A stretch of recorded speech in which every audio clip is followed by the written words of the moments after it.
ठगपुरिया गणराज्य में चुनाव कोई मामूली घटना नहीं थी।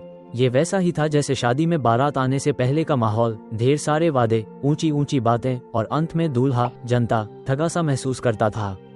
इस बार चुनाव में एक नया खिलाड़ी उतरा था, पंडित इलियास प्रसाद वर्मा उर्फ ईपी वर्मा। ये कोई घाघ नेता नहीं था, बल्कि कॉलेज का प्रोफेसर था जिसे अचानक जनता की सेवा करने की प्रेरणा मिली थी, या हो सकता है सिलेबस से बोर हो गया हो। उसका नारा था, भ्रष्टाचार हटाओ, विकास लाओ।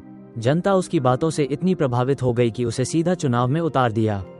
इधर देश की सबसे पुरानी पार्टी एकता पार्टी के नेताओं के हाथ पांव फूल गए। उनकी हालत वैसी हो गई जैसे बिना टेलीप्रॉम्प्टर के भाषण देने वाले नेता की होती है। भाई, ये वर्मा जी बहुत खतरनाक होते जा रहे हैं, कुछ करना पड़ेगा, पार्टी अध्यक्ष ने कहा। फिर क्या था, रातों रात ऑपरेशन कुल्हाड़ी लॉन्च हुआ। पहला वार वर्मा जी के पुराने फेसबुक पोस्ट निकाले गए। एक में उन्होंने लिखा था, सरकार को स्मार्टफोन देना चाहिए ताकि हम फ्री नेट चला सकें।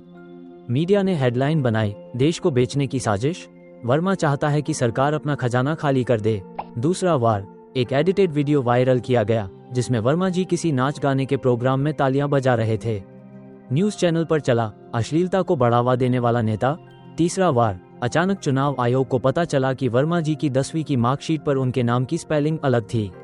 रिपोर्ट आई, क्या हम ऐसे नकली इंसान को देश सौंप सकते हैं? जनता जो सुबह तक वर्मा जी जिंदाबाद के नारे लगा रही थी, अब सोच में पड़ गई। चुनाव के दिन नतीजा वही आया जो हर बार आता था, एकता पार्टी जीत गई, लोकतंत्र हार गया। और वर्मा जी, वो वापस अपने कॉलेज में पढ़ाने चले गए और स्टूडेंट्स को पहली क्लास में सिखाया, बच्चों, भारत में दो चीजें कभी नहीं बदलती, राजनीति और टीचर की सैलरी।